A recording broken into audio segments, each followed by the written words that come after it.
جس کے دل میں آگ لگی ہو، اس کی شدید ترین خواہش ضد کی ایسی صورت اختیار کر لیتی ہے کہ ایسا کیا کروں کہ یہ آگ ختم نہ ہونے پائے، اس وقت تک بھڑکتی رہے جب تک اس کی گرمی، تپش اور دہکتے شعلے دوسروں کو جلا کر بھسم نہ کر دیں۔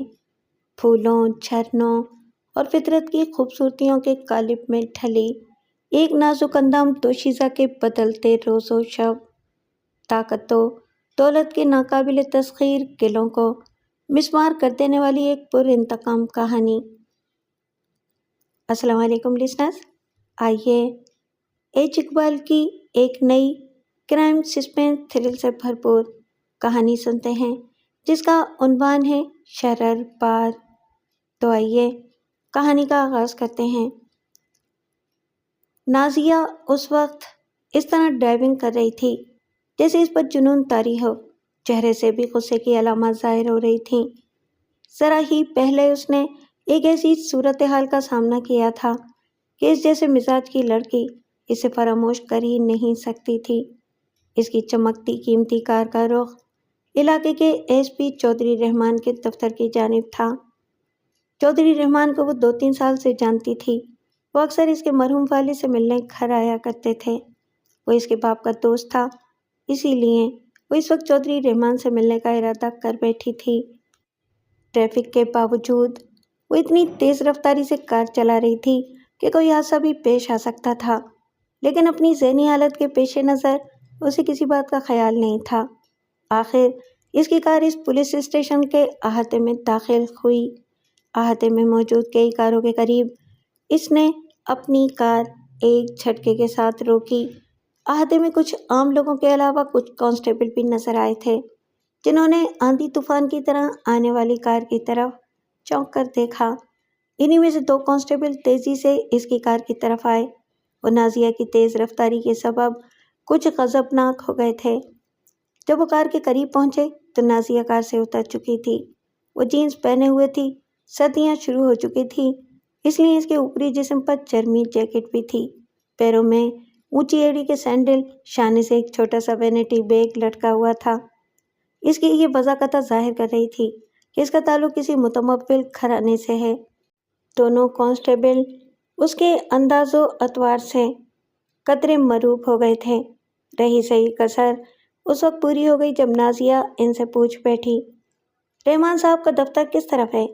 اس نے ایس پی صاحب یا چودھری رحمان صاحب نہیں کہا تھا، اس لیے کانسٹیبلوں پر یہ اثر پڑا کہ یہ لڑکی ان کے افسر سے کوئی خاص تعلق رکھتی ہے۔ اس احساس کے باعث ان دونوں کے چہروں کی غضبناکی کافور ہو گئی۔ میرے ساتھ آئیے، ایک کانسٹیبل نے کہا۔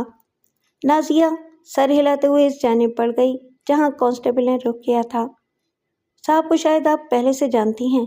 نازیہ کی رہنمائی کرنے والے کانسٹیبل کا لہجہ مؤدبانہ ہو گیا۔ نازیہ نے زیادہ بولنا ضروری نہیں سمجھا، ویسے بھی اس کا ہیجان ابھی ختم نہیں ہوا تھا۔ کانسٹیبل دوبارہ کچھ نہیں بولا۔ وہ دونوں پولیس اسٹیشن میں داخل ہوئے۔ راہداری میں پولیس والوں کی عام طور اب جاری تھی۔ ان میں سے کئی نے نازیہ پر گہری نظریں ڈالیں، لیکن نازیہ اپنے خیالات میں کھوئی ہوئی تھی۔ اس نے کسی کی طرف بھی دھیان نہیں دیا تھا۔ کانسٹیبل چک پڑے ہوئے ایک دروازے کے قریب رکا۔ وہاں نازیہ نے ایس پی چودھری رحمان کے نام کی تختی دیکھ لی۔ دروازے کے قریب ایک کانسٹیبل اسٹول پر بیٹھا ہوا تھا۔ وہ نازیہ کی رہنمائی کرنے والے کانسٹیبل کو دیکھتے ہی کھڑا ہو گیا۔ آ گیا ویرو، اس کے منہ سے نکلا اور اس نے نازیہ پر بھی ایک نظر ڈالی۔ میں صاحب کو اطلاع دیتا ہوں، رہنما کانسٹیبل نے نازیہ کی طرف دیکھتے ہوئے کہا۔ آپ کا نام؟ لیکن نازیہ جواب دینے کے بجائے ایک قدم آگے بڑھی اور چیک اٹھا کر کمرے میں داخل ہو گئی۔ 52 سالہ ایس پی رحمان کسی فائل کے مطالعے میں غرق تھا۔ آہر سن کر وہ چونکا اور نازیہ کو دیکھتے ہی اس کے ہونٹوں پر بہت ہلکی سی مسکراہٹ نظر آئی۔ اوہ نازیہ بی بی، خیریت تو ہے؟ نازیہ کے پیچھے وہ کانسٹیبل بھی تیزی سے اندر آیا تھا۔ وہ اپنے صاحب کے سامنے صفائی پیش کرنا چاہتا تھا۔ نازیہ کوئی جواب دیے بغیر میز کی طرف بڑھی۔ چودھری رحمان نے کانسٹیبل کی طرف دیکھا۔ کیا بات ہے؟ اس کے لہجے میں سختی تھی۔ چائے لاؤں سر؟ کانسٹیبل نے جلدی سے پوچھا۔